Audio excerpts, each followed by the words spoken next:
시청자 여러분 안녕하십니까? BOA 뉴스투데이 시작합니다. 스티븐 비건 미국 국무부 부장관 겸 대북 특별대표가 미한 동맹은 북한 문제뿐 아니라 중국 문제에 있어서도 매우 중요하다고 강조했습니다. 또 주한미군 감축설과 관련해서는 마크 에스퍼 국방장관이 한 철수 명령을 내린 적이 없다는 발언을 강조했습니다. 첫 소식 김영교 기자가 보도합니다. 스티븐 비건 미국 국무부 부장관 겸 대북 특별대표는 상원 외교위원회가 중국과의 효과적인 경쟁 증진이라는 주제로 연 청문회에 출석해 최근 불거진 주한미군 감축설과 동맹 관계에 대한 질문을 받았습니다. 비건 부장관은 미국이 중국과 경쟁을 벌이는 데 있어 미국과 한국의 동맹은 중요한 역할을 한다면서 인도태평양 지역 전략의 미한 동맹의 중요성을 강조했습니다. In general, the U.S. alliance on the Korean Peninsula plays an incredibly important role in anchoring our strategic interests in the region, not only in relation to North Korea, but also potentially in relation to the challenges that could emanate from the People's Republic of China. 일각에서 제기된 주한미군 감축설에 대해선 전날 마크 에스퍼 국방장관의 발언 내용을 언급했습니다.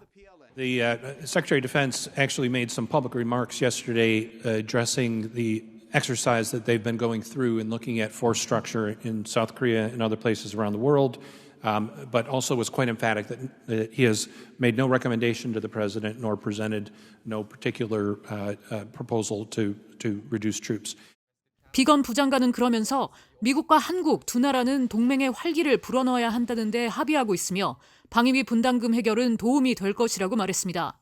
I think what we need to do with the alliance, Senator Coons, is settle the issue of burden sharing and how we fund the alliance, and then have also at the same time a strategic discussion to create a sustainable footing for that alliance for the next 75 years. If we were able to do so, I think a substantial presence in that region would strongly advance America's security interests in East Asia. 비건 부장관은 이어 중국이 미국과 협력을 시작할 수 있는 또 해결해야 할 국제 사안 중 하나로 북한의 비핵화를 꼽았습니다. A denuclearized North Korea that ensures peace and stability for all who live on the Korean Peninsula. I wouldn't say that they're completely faithful in fulfilling their responsibilities under the international sanctions regime. 비건 부장관은 그러면서 북한 문제와 관련해 중국과 정기적으로 논의하고 있으며 북한의 비핵화는 미국과 중국이 협력을 할 수 있는 중요한 분야라고 거듭 강조했습니다. BOA 뉴스 김한교입니다. 미국 하원이 21일 본회의를 열어 주한미군의 현재 수준 미만 감축 제약 등이 포함된 약 7,400억 달러 규모의 2021 회계연도 국방수권 법안을 찬성 295표, 반대 125표로 가결했습니다. 법안에는 미국 대통령이 의회 동의 없이 주한미군 규모를 현재 수준 미만으로 감축하는 데 제약을 가하는 조항이 전년에 이어 포함됐습니다. 또 주한미군 감축 요건에 북한의 위험 요소에 비례해야 한다는 내용이 추가돼 전년도 법안보다 감축 요건이 더 강화됐습니다. 하원 국방수권 법안은 그 밖에 한국과 5년 단위의 방위비 분담금 특별협정 체결을 촉구하는 결의 조항은 5년 단위 문구가 삭제되고 공정하고 공평한 협정 체결을 촉구하는 내용으로 일부 수정돼 채택됐습니다. 북한이 핵물질 안전지수에서 5회 연속 최하위를 기록했습니다. 핵물질 관리와 방사능 유출 위험이 전 세계 핵물질 보유국 가운데 가장 열악하다는 지적을 받았습니다. 함지하 기자가 취재했습니다.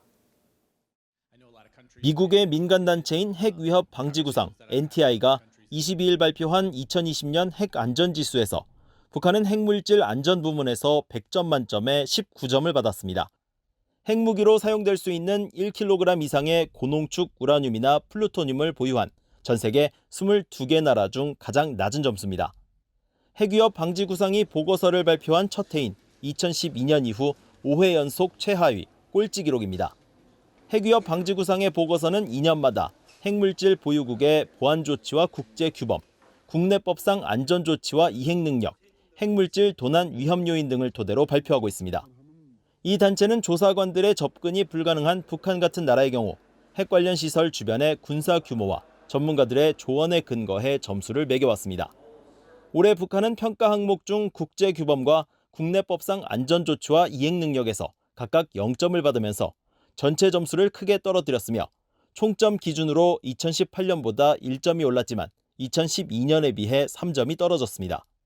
이번 조사에선 호주와 캐나다가 각각 93점과 87점으로 1위와 2위를 기록했으며 미국은 76점으로 영국과 공동 9위에 이름을 올렸습니다. 반면 이란과 인도, 파키스탄은 차례대로 19위에서 21위에 올라 북한과 함께 하위권 국가로 분류됐습니다. 오바마 행정부에서 에너지 장관을 지냈던 어니스트 모니즈 핵위협 방지구상 공동의장은 22일 온라인 세미나에서 지난 2년간 핵 안보에 대한 진전이 둔화됐다고 지적했습니다. The overarching finding really is that nuclear security progress has slowed in the last 2 years. Based on this finding, our overall recommendation is that countries must strengthen and sustain political attention on nuclear security. 북한은 방사능 유출과 건강 위험성을 토대로 한 사보타주 지수에서도 47개국 중 최하위를 기록했습니다. 사보타주 지수는 핵물질 안전 부문과 달리 핵시설이 있는 모든 나라를 대상으로 하는데 북한은 국제규범과 국내법상 안전조치와 이행 능력에서 단 1점도 얻지 못했습니다. 사보타주 지수에선 프랑스가 1위에 올랐고 미국은 일본, 캐나다, 멕시코 등과 공동으로 2위에 자리했으며 한국은 88점을 받아 공동 14위를 기록했습니다. 모니즈 공동의장은 전염병과 기후변화와 같은 여러 위협들이 각 나라 지도자들의 주의를 끌고 있지만 핵물질과 시설의 안전은 재앙적인 핵폭발과 방사능 유출 방지를 위해 무엇보다 중요하다고 강조했습니다. VOA 뉴스 함자입니다. 마이크 폼페이오 미국 국무장관은 북한의 비핵화를 위해 국제사회가 공동 대응에 나섰다는 사실을 거듭 강조했습니다. 폼페이오 장관은 22일 덴마크 공영방송 DR1과의 인터뷰에서 트럼프 대통령의 연임이 미국 우선주의인지 아니면 유럽을 더 가까이 끌어당길 것인지에 대한 질문에 그것들은 모순되지 않는다고 답했습니다. 이어 미국은 다른 나라들과 함께 일할 때 미국인의 삶을 개선할 수 있다는 것을 이해한다면서 구체적으로 북한을 지목하며 우리는 북한의 비핵화를 위해 노력하고 이를 달성하기 위해 연합체를 구성했으며 모든 나라들이 굉장한 유엔 안보리 결의안들에 서명을 했다고 밝혔습니다.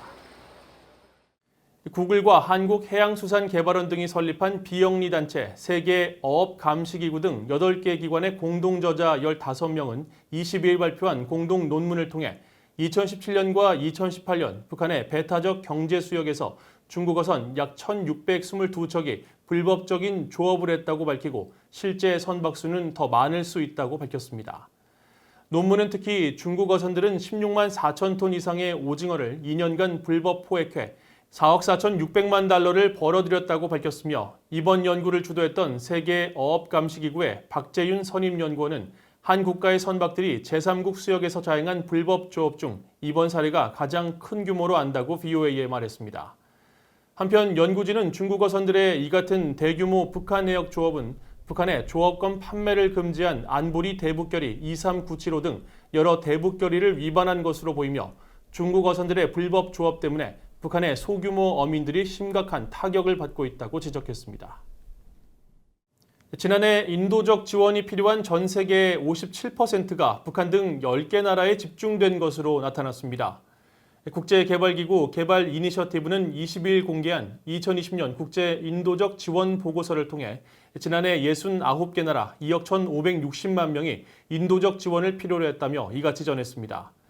특히 아시아 국가에서는 유일하게 북한이 예멘과 콩고공화국, 베네수엘라 등 5개 나라와 함께 각각 1,000만 명 이상의 인도적 지원을 받아야 하는 국가에 포함됐습니다. 보고서는 그러면서 북한의 1,090만 명을 포함해 이들 나라 전체의 8,830만 명이 도움을 필요로 하고 있다며 이는 전 세계 빈곤층의 41%를 차지한다고 설명했습니다. 또 북한과 베네수엘라는 다른 인도적 지원 집중국가처럼 높은 수준의 폭력적 충돌을 겪고 있지는 않지만 사회, 경제적, 정치적 위기와 함께 식량 부족 사태를 경험하고 있다고 지적했습니다. 이상으로 VOA 뉴스투데이를 마칩니다. 시청해주신 여러분 고맙습니다.